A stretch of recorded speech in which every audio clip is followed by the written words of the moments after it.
Hello दोस्तों। तो आज की कहानी एक ऐसे आइलैंड की है जो किसी जन्नत से कम नहीं है।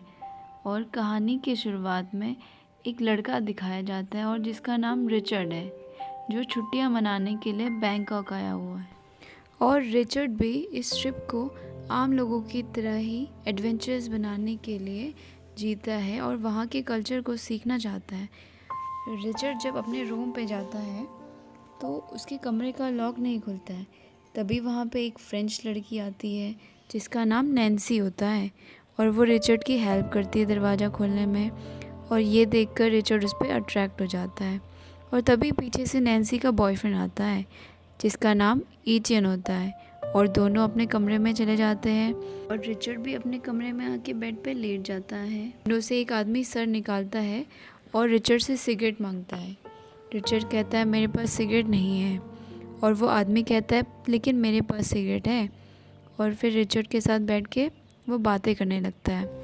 इसके बाद वह आदमी रिचर्ड को बताता है कि यहाँ पे एक ऐसा आइलैंड है जो पहाड़ों से घिरा हुआ है और वहाँ पे एक बेहद ही खूबसूरत बीच है जिसका पानी नीला है और वह धरती पे एकदम स्वर्ग जैसा दिखता है। और इसके बारे में किसी को नहीं पता है, यहाँ आज तक कोई नहीं जा सकता है। कुछ सालों पहले यहाँ कुछ लोग गए थे, मैं भी उनमें से एक था, पर कुछ प्रॉब्लम की वजह से मुझे बीच से बाहर निकाल दिया और आज भी वो लोग वहीं हैं। रिचर्ड को उसकी बात पर यकीन नहीं होता है और अगले दिन वो अपने कमरे के बाहर देखता है कि एक लेटर पड़ा है जिसमें खोलने पर उसे थाईलैंड के एक बीच का नक्शा दिखता है। और रिचर्ड समझ जाता है कि ये रात को जो आदमी उसी बीच के बारे में बता रहा था उसी ने रखा होगा। और वो बगल वाले कमरे में जाता है और देखता है कि उसने सुसाइड कर लिया है। इसके बाद रिचर्ड को पुलिस के पास जाना होता है जहाँ पर उसकी गवाही देनी पड़ती है। रिचर्ड वापस आने के बाद नैन्सी और ईटियन के पास जाता है और उन्हें वो नक्शा दिखा के कहता है कि अगर तुम्हें अपनी लाइफ में कुछ एडवेंचर्स करना है तो मेरे साथ चलो।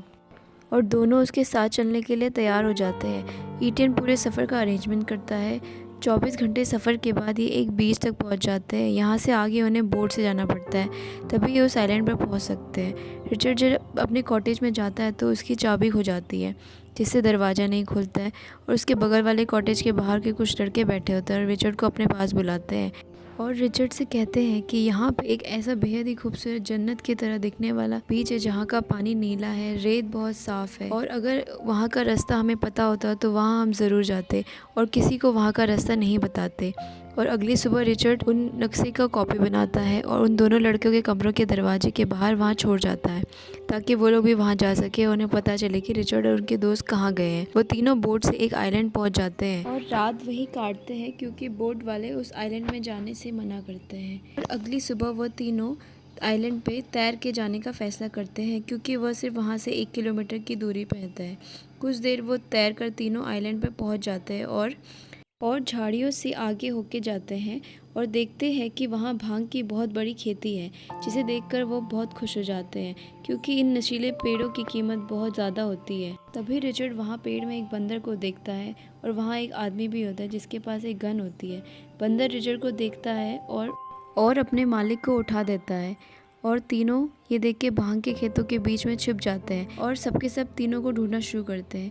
तभी वह लोग वहाँ से भाग जाते हैं और उन्हें एक बहुत ऊंचा झरना मिलता है और वह तीनों वहाँ से कूद जाते हैं। और तभी दूर से एक आदमी कहता है कि मुझे यहाँ से कूदने में बहुत वक्त लगा था और उन्हें वहाँ अपने साथ एक बस्ती में ले जाता है जो वहाँ पे घूमने आए हुए लोगों ने बसाई होती है। यहाँ इन सब के पास ना कोई टेक्नोलॉजी होती है ना इंटरनेट होता है और सब यहाँ खुश रहते हैं। और इन सब की लीडर का नाम शैल होता है। तीनों को शैल के पास ले जाया जाता है और शैल उनसे पूछती है कि उन्हें यहाँ का मैप किसने दिया। तो रिचर्ड बताता है कि मेरे पास वाले रूम में एक आदमी था जिसका नाम डेफी था, उसने मैप दिया और वो अब इस दुनिया में नहीं रहा। साल उनको बताती है कि इस जगह की खोज उसी ने की थी, लेकिन बाद में वो डिप्रेस हो गया था।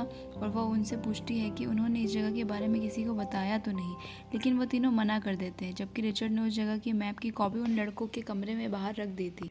शैल इस मैप की कॉपी को जला देती है और उनसे कहती है कि वो नहीं चाहती कि बाहर की दुनिया से कोई यहाँ आए। अगले दिन ये सबके सब यहाँ के बीच में जाते हैं। ये बीच चारों तरफ से पहाड़ से गिरा होता है और पानी आईने की तरफ साफ होता है। रिचर्ड इस जगह को देखकर स्तब्ध होता है और सोचता है कि सच में धरती पर एक स्वर्ग है। अब वहाँ पर उनके दिन कटने लगते हैं और खुश रहते हैं और जब उन्हें शहर से कुछ सामान चाहिए होता है जो नशीला पदार्थ होता है उसे लेकर शहर जाते हैं और इसे बेच के जरूरत की चीजें ले आते हैं। शैल उन्हें बताती है कि यहाँ के लोकल फार्मर है, वो शुरू में इस जगह आए थे और उन्हें कहा कि वो इस जगह में रह सकते हैं लेकिन बाहर के कोई और यहाँ पे नहीं आने चाहिए। रिचर्ड नैन्सी को बहुत पसंद करता है पर नैन्सी और ईटन रिलेशनशिप में है। एक दिन नैन्सी रिचर्ड से रात को बीच में जाने को कहती है और उसे बताती है कि वह भी उसे बहुत पसंद करती है और वो दोनों वहीं पे मेकआउट करते हैं। जो अगले दिन ईटन को पता चलता है और वो रिचर्ड से लड़ता है और वो नैन्सी से ब्रेकअप कर लेता है। ब्रेकअप के बाद नैन्सी और रिचर्ड साथ साथ रहते हैं। एक दिन बहुत तेज बारिश होती है जिसमें लोग मछली पकड़ने जाने से डरते हैं पर रिचर्ड बारिश में ही मछली पकड़ने समुद्र के अंदर चला जाता है और वो वहाँ देखता है कि पीछे से एक शार्क आता है जिससे वो मुकाबला करता है और उस शार्क को मार देता है और उसकी बहादुरी के लिए सब उसकी वाह वाह करते हैं। फिर एक दिन शैल रिचर्ड को लेके ज़रूरी सामान लेने शहर जाती है। वहाँ जाके उसे लगता है कि वह जन्नत से कहाँ आ गया और जल्द से जल्द वापस लौटना चाहता था और तभी उसे एहसास होता है कि क्यों इस आइलैंड को, उस जगह को छुपा के रखने की ज़रूरत है, क्योंकि सबको इसके बारे में पता चल जाएगा तो वो आइलैंड भी इसी जगह की तरह बर्बाद हो जाएगा। शैल और रिचर्ड एक जगह बैठे होते हैं तभी वो दो लड़के आते हैं जिन्हें रिचर्ड ने वो मैप दिया था। उससे कहते हैं कि वो जल्द ही उस आइलैंड में जाने वाले हैं। रिचर्ड कहता है कि वो सिर्फ एक मजाक था, ऐसी कोई जगह नहीं है, वो सिर्फ कहानी में है। वो लोग उसकी बातों में यकीन नहीं करते। शैल को पता चल जाता है कि उसने उन्हें नक्शा दिया है।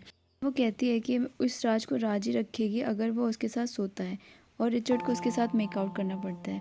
सवेरे वो सारा सामान लेके आइलैंड में जाते हैं जहाँ सब कुछ और दिनों की तरह नॉर्मल होता है और एक दिन मछली पकड़ते समय शार्क उनके आदमियों पर हमला कर देता है जिससे एक आदमी बुरी तरह घायल हो जाता है और दर्द से तड़पता है। शैल उसे बचाने के लिए डॉक्टर को बुलाने के लिए मना करती है क्योंकि वो नहीं चाहते कि औरों को इस आइलैंड का पता चले। ये लोग डिसाइड करते हैं कि उस आदमी को जंगल में छोड़ आते हैं लेकिन ईटन के पास रुक जाता है और एक बार रिचर्ड सोया होता है और शैल उसके पास आती है और उसे अपने साथ बीच पे ले जाती है और दूरबीन से इसके सामने के आइलैंड में कुछ लोगों को दिखाती है। ये वही लोग हैं जिनको रिचर्ड ने मैप दिया था। रिचर्ड से कहती है कि वो वहीं रुकेगा और उनके आने पर उनको वापस भेज के नक्शा हासिल करेगा। बीच में रिचर्ड उनका इंतजार करता है और वहाँ नैन्सी आ जाती है और उसे थप्पड़ मार देती है और कहती है कि वहाँ सबको शैल ने बता दिया है नक्शे और शहर में तुम दोनों के बीच जो कुछ हुआ था इस बारे में।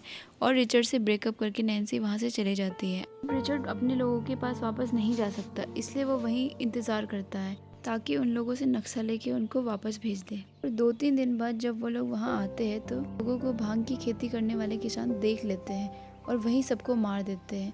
ये सब रिचर्ड देख लेता है और डर जाता है। तभी उनमें से एक रिचर्ड को देख लेता है और रिचर्ड वहाँ से भाग जाता है, कूद कर वापस अपने लोगों के पास पहुँच जाता है। वहाँ सब लोग नाच गा रहे होते हैं। रिचर्ड उनके पास न जाके नैन्सी की और ईटन के पास जाता है। ईटन आज भी उस आदमी के पास है जिसे शार्क ने घायल किया था और वो मरने वाला है। तभी रिचर्ड उन्हें बताता है कि उन्हें वहाँ से भागना चाहिए क्योंकि उनकी वजह से वहाँ के लोग आने वाले हैं। रिचर्ड नैन्सी और ईटन को बोर्ड पर वेट करने को कहता है और रिचर्ड उस आदमी को ना चाहते हुए मार देता है। तभी पीछे से उसके ऊपर कोई हमला कर देता है और वो देखता है कि वो अपने लोगों के बीच में है और साथ में किसानों का लीडर भी खड़ा है। वो शैल से कहता है कि तुम लोगों की वजह से लोग यहाँ आ रहे हैं, अब तुम सब लोग यहाँ से वापस चले जाओ। और शैल ये सब सुनकर रिचर्ड से कहती है ये सब तुम्हारी वजह से हो रहा है। तभी किसान का लीडर कहता है कि इस गन में एक गोली है और तुम्हें इसे मारना है और ऐसा कहकर गन शैल को दे देता है। रिचर्ड की किस्मत होगी कि उस चैम्बर में गोली होगी या नहीं और शैल ट्रिगर दबा देती है और रिचर्ड की जान बच जाती है क्योंकि उस चैम्बर में गोली नहीं होती है। पर वहाँ के सभी लोगों का शैल से विश्वास उठ जाता है और वहाँ से सभी लोग वापस चले जाते हैं और शैल वहाँ अकेली रह जाती है। साल गुजर जाने के बाद रिचर्ड अपनी पुरानी दुनिया में खो जाता है क्योंकि वहीं एकांत में उसने अपने आप को पाया था।